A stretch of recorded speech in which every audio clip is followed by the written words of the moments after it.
Rare's Time Lord, published by Milton Bradley, has some great cover art. There's a spaceman bravely standing on a planet without his pressurized helmet on, but he is wielding a sword. There's a knight in the background riding a horse, and a giant lizard, or dragon, hanging out there on the left. What is this game? Well, let's find out.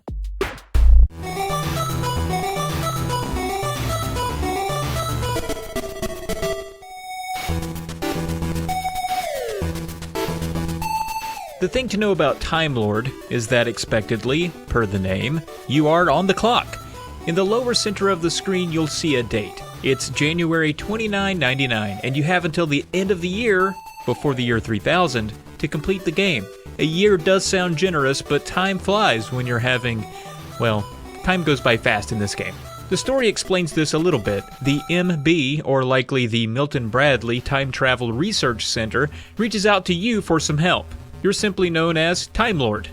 Another planet and species, the Drakons, are out to conquer Earth and will do so by going back in time to 4 historical eras and changing history in order to make it easier for them to defeat Earth now. Time Lord has to travel back in time to these 4 historical periods and defeat the Drakons, and he has just 1 year to do that. Those 4 historical periods include medieval England, the western US in the 1860s, a pirate ship in the 1600s, and World War II France. Your goal in each time period, or stage, is to collect weapons, big fancy orbs, and defeat the Draken Lord defending that period. In concept, this seems like a fairly straightforward experience, but it does get tricky. For starters, the orbs. You have to collect 4 orbs at each stage before the boss will appear, where you will collect the 5th one once you defeat them in order to move on to the next historical period. Each time you play, the orbs can be in a different spot, but there are only a handful of places that they can be. That's a neat thing about this one. In some ways, it's a timed Easter egg hunt. After a couple of playthroughs, you'll get a knack for where they could all hide. Sometimes you have to do certain things to make them appear, like pick up a number of mushrooms here. That's not something that seems intuitive or something you'll ever have to do again in the game, so experimenting with everything you come across is necessary your first time through to see if you can find where all the orbs are and how to make them appear. Some are even hidden completely out of view, so there is a lot of trial and error here and not a lot of time for either. Some of them you'll see on screen, but collecting them won't be as easy as you think. They might move away as you get closer, and it might require some clever thinking on your part to figure out how to reach them. Some you have to shoot in order for them to remain still enough for you to get. Others might require kicking yourself up to reach them, even though this doesn't work everywhere in the game, but for some reason it works here, and others you maybe just have to be patient and wait for them to come to you. You'll also want to be on the lookout for new weapons. Some bosses are easier if you have certain ones, and in some stages the bosses can't even take damage unless you find the right weapon. That can be especially frustrating without any passwords or continues to help you out and only 3 lives to work with. You can find a few extra lives throughout, but expect to restart this one a huge number of times while you find all the orbs, figure out how to get them, and find the best ways to tame the bosses. This game is short though, clocking in at about 20 minutes if you string a good run together from beginning to end, but putting your best 20 minutes together will take practice.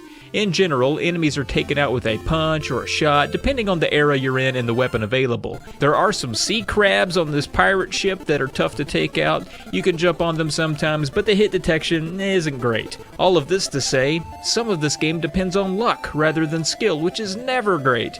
And even the manual says as much. It says, lost in the past, discovering the secrets of Time Lord takes skill, cleverness, patience, and sometimes just plain luck.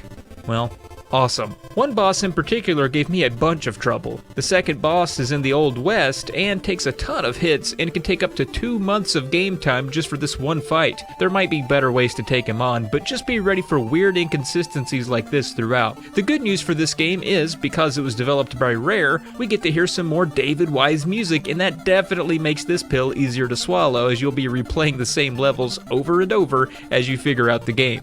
Graphically, I would consider this one pretty average overall, but the level of variety does make each stage a fresh experience, both to play in and to look at.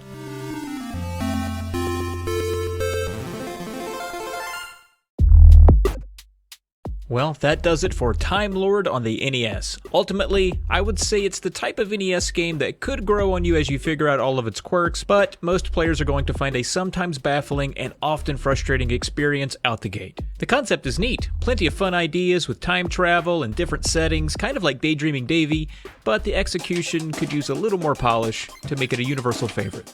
As always, look out for crabs! And thanks for watching.